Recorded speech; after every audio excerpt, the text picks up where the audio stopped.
Danes, kot ste lahko opazili, je imel Svet Nove Slovenije obširno razpravo, precej intenzivno. Iz razprave sodeč je jasno, da je ta koalicijska pogodba sprejemljiva, ni pa optimalna za člane Nove Slovenije. Od 88 članov sveta jih je 56 to koalicijsko pogodbo podprlo. Zlasti smo pričakovali nekoliko bolj drzne poteze na področju zdravstva. Tukaj smo pričakovali, da bomo vendar bolj odločno postopali v smeri odpravljanja čakalnih vrst, da bomo uporabljali vse razpoložljive kapacitete in to od dneva 1 dalje. Ampak seveda eno so naše želje, druge pa realne okoliščine in tudi usmeritve in programi naših koalicijskih partnerjev. Kaj pa kadrovski razrez? Ste s tem zadovoljni, 3 ministrska mesta? Po finančni teži so ministrstva, ki naj bi jih prevzela Nova Slovenija, na 2., 3. in 4. mestu. Torej, prevzemamo izjemno zahtevne resorje. V Novi Sloveniji se ne bojimo izzivov.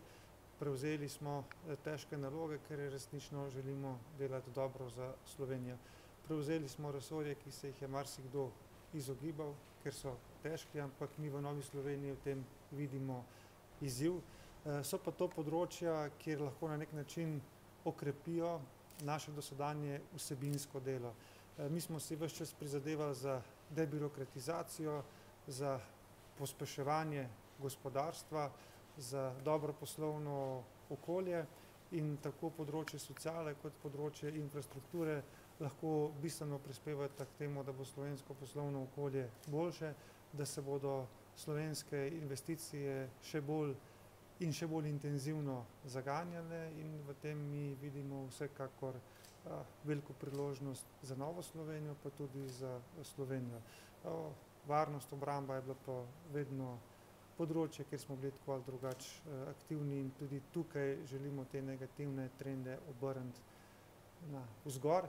Marsikdo nam je v teh urah, ko je bilo jasno, katere dolžnosti bomo prevzeli, svaril, da smo kar pogumni, ampak kot sem dejal, ne bežimo od odgovornosti in če že gremo v vlado, potem želimo iti na polno. Torej, kot pravite, bili ste v medijski karanteni, pa vendar govorilo se je precej, da si želite mesto predsednika Državnega zbora, zdaj pa prevzemate vodenje Ministrstva za obrambo, ki je zahteven resor tudi zaradi stanja v Slovenski vojski. S kakšnimi občutki prevzemate ta resor? Ocena znotraj stranke je bila, da bi bilo za ravnotežje sil znotraj koalicije najbolje, da bi Nova Slovenija vodila zakonodajno vejo oblasti. Ampak Nova Slovenija in tudi jaz osebno nismo nikoli na prvo mesto postavljali svojih osebnih preferenc, ampak predvsem interes Slovenije, interes države.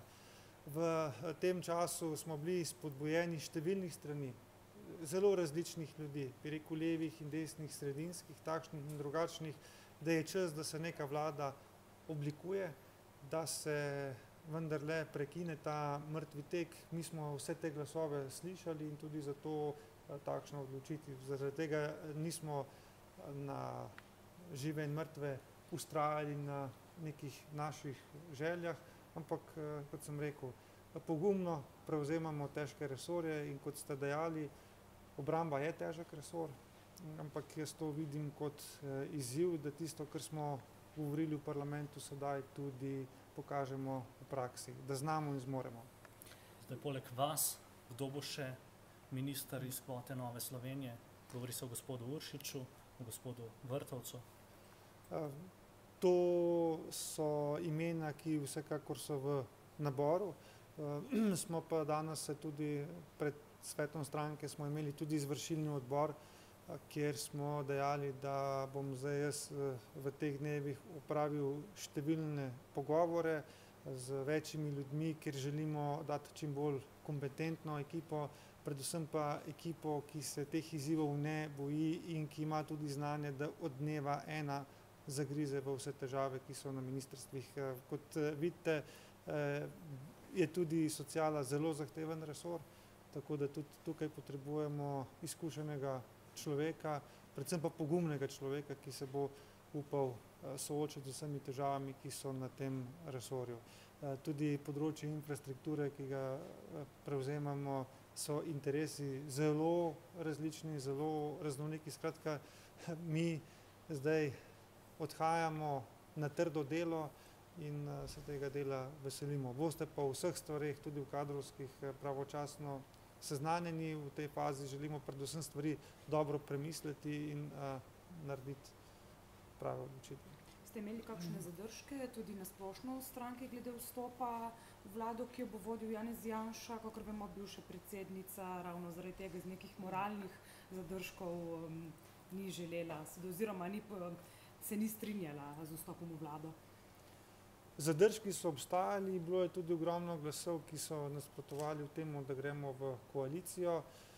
Tudi mi smo izvajali določene meritve v tem času in vse naša volilna baza je bila razdvojena na dva dela. Nekateri so si želeli predčasne volitve, nekateri so si želeli nove vlade in tudi v tem duhu so potekale vse razprave, ki smo jih imeli doslej. Tisti, ki so zagovarjali predčasne volitve, so vendar videli v teh predčasnih volitvah priložnost, da se slovenski politični prostor prečisti. Tisti, ki pa so zagovarjali, da vendarle se oblikuje neka vlada, pa so enostavno ali pa z odgovornostjo do države trdili, da je škodljiv ta mrtvi tek 6 mesecev, da v okoliščinah ob grožnji tega novega koronavirusa, ob vseh drugih izzivih, ki jih ima država, da se enostavno te stvari ne moremo privoščiti. Je bila pa, če ste danes, niste, ampak vam povem, da je bila danes, niste spremljali, to hočem reči, da je bila danes razprava na svetu stranke zelo realna. Tudi naši člani se zavedajo, da čudežev v tem letu efektivnem ni mogoče postoriti. Dejansko, če stvari zložite skupaj, vidite, da preden bo vlada sestavljena, preden bo polno operativna, bo tukaj zelo hitro poletje.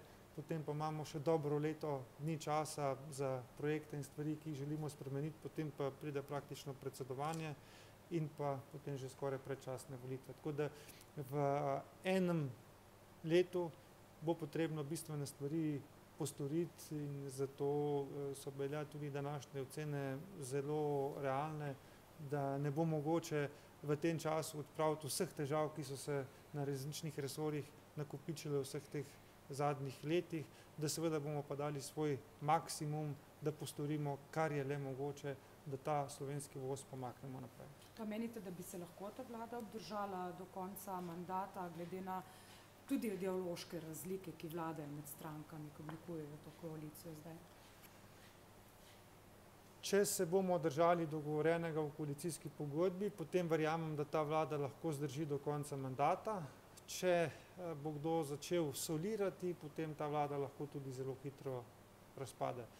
Dogovor znotraj koalicijske pogodbe je, da če določene stvari niso usklajene, enostavno ne grejo na sejo vlade in potem tudi ne naprej v parlament. Če se bomo tega dogovora striktno držali, potem jaz ne vidim težav, da bi ta mandat zaključili. Veste pa, da je v politiki vse mogoče, da kar se zdi danes nemogoče, je lahko jutri že mogoče in obratno, tako da jaz ne bom dajal nobenih dokončnih ocen.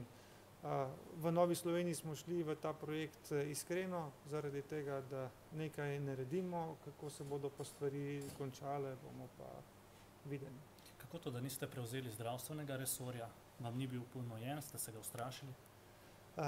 Zdravstveni resor je vsekakor bil ena izmed naših želja, ampak kot sem dejal, tudi kakšno drugo željo smo imeli po kakšnih drugih resorjih, ampak koalicija 4 strank je vedno koalicija nekih kompromisov. Nikoli ne moreš dobiti vsega tistega, kar si želiš in v tem primeru je bilo zelo podobno, oziroma že na nivoju koalicijske pogodbe nismo uspeli celotnega našega programa vnesti v koalicijsko pogodbo in tudi pri kadrovskih zadevah nismo uspeli uresničiti vseh svojih želja. Ampak zavedamo se, da gre za koalicijsko vlado, ker so kompromisi potrebni. Ampak tudi za resor zdravstva smo imeli kandidata in se tudi tega nismo ustrašili, ampak kot pravim, na koncu so zadeve izpadle tako, kot so, ker eno stvar smo si pa zelo jasno začrtali na začetku teh pogovorov. Če se odločimo za to vlado, potem želimo iti na polno, ne z rezervo, ne prevzemati nekih takih ministrstev, kjer bi lahko na nek način prevedrili ta 2 leta in potem počakali na naslednje volitve, ampak da smo v situaciji, kjer smo dolžni pokazati naše znanje in da edino to lahko ukrepi Novo Slovenijo, naše delo.